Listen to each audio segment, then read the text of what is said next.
Hello everyone, आज हम देखते हैं सीटेट एग्जाम के लिए कुछ महत्वपूर्ण प्रश्न जो बहुत ही महत्वपूर्ण है, जो बार बार पेपर में आते हैं। ऐसे प्रश्न हम देखेंगे। चलिए स्टार्ट करते हैं और देखते हैं पहला क्वेश्चन। ये आपका भाग 6 है। इससे पहले हम 5 भाग पढ़ा चुके हैं और वीडियो स्टार्ट होने से पहले आप जरूर लाइक करिएगा। चलिए देखते हैं पहला क्वेश्चन।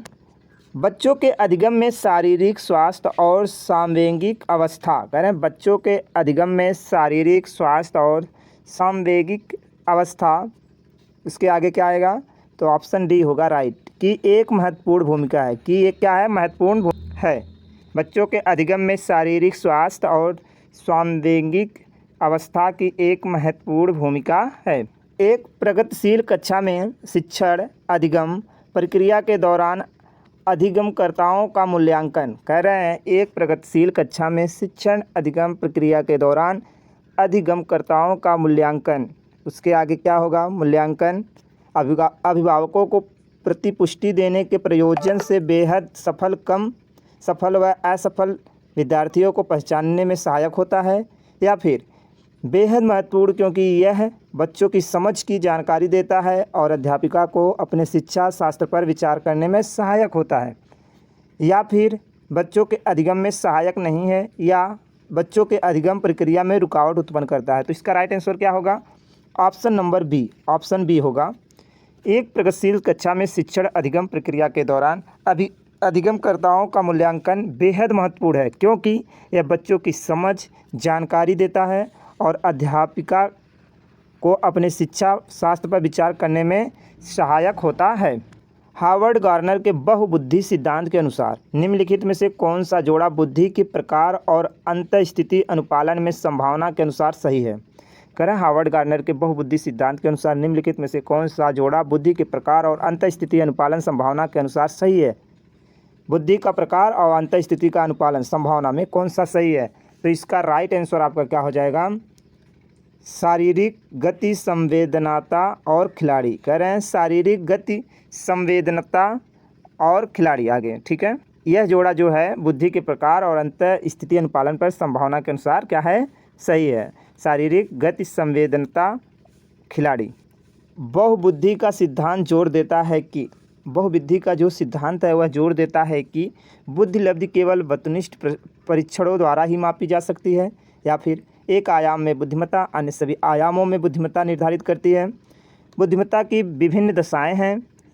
या फिर बुद्धिमत्ता में कोई व्यक्तिगत विभिन्नताएं नहीं होती हैं। कह रहे हैं बहुबुद्धि का सिद्धांत जोर देता है कि, तो कौन सा इसका ऑप्शन राइट होगा? तो इसका राइट आंसर क्या हो जाएगा? एक आयाम में बुद्धिमत्ता अन्य सभी आयामों में बुद्धिमत्ता निर्धारित करती है। कह रहे हैं जो बहुबुद्धि का सिद्धांत जोर देता है कि एक आयाम में बुद्धिमत्ता अन्य सभी आयामों में बुद्धिमत्ता निर्धारित करती है।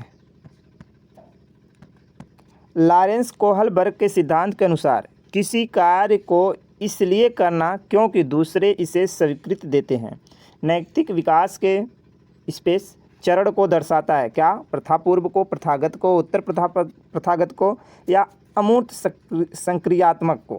किसे दर्शाता है, किस चरण को? तो इसका राइट आंसर आपका क्या हो जाएगा? प्रथा पूर्व को। कह रहे हैं लॉरेंस कोहलबर्ग के सिद्धांत के अनुसार किसी कार्य को इसलिए करना क्योंकि दूसरे इसे स्वीकृति देते हैं नैतिक विकास के प्रथा पूर्व चरण को यह दर्शाता है। समावेशी शिक्षा संबंधित है, क्या है? तो इसका राइट आंसर क्या हो जाएगा आपका? समावेशी शिक्षा कक्षा में विविधता का उत्सव मनाती है। जो समावेशी शिक्षा है कक्षा में विविधता का क्या करती है? उत्सव मनाती है। निम्नलिखित में से कौन सा वस्तुनिष्ठ प्रश्न है? निम्नलिखित में से कौन सा वस्तुनिष्ठ प्रश्न है? तो इसका राइट आंसर क्या होगा? ऑप्शन नंबर डी, सत्य या असत्य। सत्य या असत्य क्या है? वस्तुनिष्ठ प्रश्न है। निम्नलिखित में से कौन सी प्रगतिशील शिक्षा की विशेषता है? निम्नलिखित में से कौन सी प्रगतिशील की शिक्षा की विशेषता है? तो इसका राइट आंसर क्या हो जाएगा? समय सारणी और बैठने की व्यवस्था में लचीलापन। कह रहे हैं निम्नलिखित में से कौन सी प्रगतिशील शिक्षा की विशेषता है? तो समय सारणी और बैठने की व्यवस्था में लचीलापन जो है यह प्रगतिशील शिक्षा की क्या है? एक विशेषता है। कोहलबर्ग के अनुसार शिक्षक बच्चों में नैतिक मूल्यों का विकास कर सकता है। कोहलबर्ग के अनुसार शिक्षक जो है बच्चों में नैतिक मूल्यों का विकास कर सकता है। तो इसका राइट आंसर क्या हो जाएगा? नैतिक मुद्दों पर आधारित चर्चाओं में उन्हें शामिल करके। किस तरह विकास कर सकते हैं? जो शिक्षक हैं बच्चों में नैतिक मूल्यों का विकास कर सकते हैं। कैसे? नैतिक मुद्दों पर आधारित चर्चाओं में उन्हें शामिल करके। छोटे शिक्षार्थियों को कक्ष में समवयस्कों के साथ अंतःक्रिया करने के लिए प्रोत्साहित करना चाहिए, जिससे करें छोटे शिक्षार्थियों को कक्ष में समवयस्कों के साथ अंतःक्रिया करने के लिए प्रोत्साहित करना चाहिए, जिससे क्या होगा? वे पढ़ने के दौरान क्या करेंगे? सामाजिक कौशल सीख सकें। वे पढ़ने के दौरान सामाजिक कौशल को क्या करेंगे? सीख सकेंगे। जब छोटे शिक्षार्थियों को समवयस्कों के बीच में अंतःक्रिया करने के लिए प्रोत्साहित किया जाएगा तो वे पढ़ने के दौरान सामाजिक कौशल सीख सकेंगे। टूटता तारा यानी उल्का है। टूटता तारा क्या है? तो इसका राइट होगा ऑप्शन नंबर डी, उल्काभ, जो पृथ्वी के वायुमंडल में प्रवेश करते ही आग पकड़ लेता है। जो टूटता तारा या उल्का पिंड होता है यह पृथ्वी के वायुमंडल में प्रवेश करते ही आग पकड़ लेता है यानी जलने लगता है।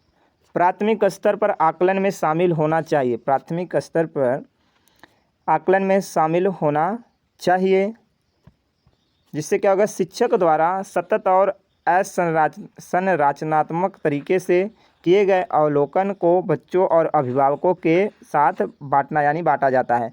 कह रहे हैं प्राथमिक स्तर पर आकलन में शामिल होना चाहिए, जिससे जो शिक्षक के द्वारा सतत और असंरचनात्मक तरीके से किए गए अवलोकन को बच्चों और अभिभावकों के साथ बांटना। निम्नलिखित कथन में से कौन सा विज्ञान की प्रकृति का सबसे अच्छा उदाहरण है? निम्नलिखित कथनों में से कौन सा विज्ञान की प्रकृति का सबसे अच्छा उदाहरण है? तो इसका राइट आंसर क्या हो जाएगा? वैज्ञानिक अपने कार्य में पूर्ण रूप से निष्पक्ष होते हैं। वैज्ञानिक जो होते हैं अपने कार्य में पूर्ण रूप से क्या होते हैं? निष्पक्ष होते हैं। यह विज्ञान की प्रकृति का क्या है? सबसे अच्छा एक उदाहरण है। एनसीएफ 2005 के अनुसार उच्च प्राथमिक स्तर के विज्ञान की पाठ चर्चा में निम्नलिखित में से कौन सा अनुशंसित है? इसका राइट आंसर आपका क्या हो जाएगा? राइट आंसर हो जाएगा ए, बी और डी। ए और बी और डी मतलब क्या चीज़ पाठ चर्चा में निम्नलिखित में से कौन सा अनुशंसित है? तो अवधारणाओं को रोज़मर्रा के अनुभव की समझ बनाने से जोड़ा जाना चाहिए। अवधारणाओं तक गतिविधियों या प्रयोगों द्वारा पहुंचा जाना चाहिए, या अवधारणाओं के साथ नियम और सिद्धांतों को पेश करने की आवश्यकता है। कह रहे हैं एनसीएफ 2005 के अनुसार उच्च प्राथमिक स्तर के विज्ञान की पाठ चर्चा में निम्नलिखित में से कौन सा अनुशंसित है? तो ऑप्शन ए, ऑप्शन बी और ऑप्शन डी। ठीक है। अगला, रोहन के विद्यालय में एक विज्ञान प्रदर्शनी का आयोजन किया गया था। इसका आयोजन एक उद्देश्य के साथ किया गया था। आपके विचार से कौन सा उद्देश्य सर्वाधिक उपयुक्त है?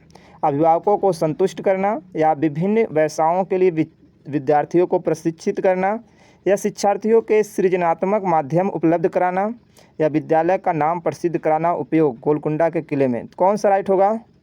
ऑप्शन नंबर सी, शिक्षार्थियों के लिए सृजनात्मक माध्यम उपलब्ध कराना। जो विज्ञान प्रदर्शनी का आयोजन किया गया था, इसका आयोजन एक उद्देश्य के साथ किया गया था। आपके विचार से कौन सा उद्देश्य है? तो उद्देश्य है शिक्षार्थियों के लिए सृजनात्मक माध्यम उपलब्ध कराना।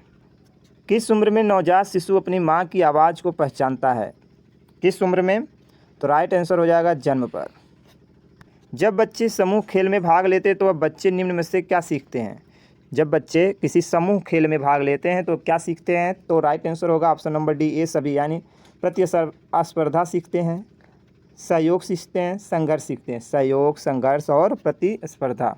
निम्नलिखित में से कौन सा कारक अधिगम प्रक्रिया को प्रभावित नहीं करता है? निम्नलिखित में से कौन सा कारक है जो अधिगम प्रक्रिया को प्रभावित नहीं करता है? तो मापन। क्या चीज़ है? मापन है। इनमें से कौन सा एक आपूर्ति प्रकार का प्रश्न है? इनमें से कौन सा एक आपूर्ति प्रकार का प्रश्न है? तो निबंध। क्या है? निबंध। ये था आपका लास्ट क्वेश्चन। हमें आशा आपको वीडियो जरूर पसंद आई होगी, तो लाइक करिएगा, शेयर जरूर करिएगा। पहली बार चैनल से जुड़े हैं तो सब्सक्राइब जरूर करें। धन्यवाद।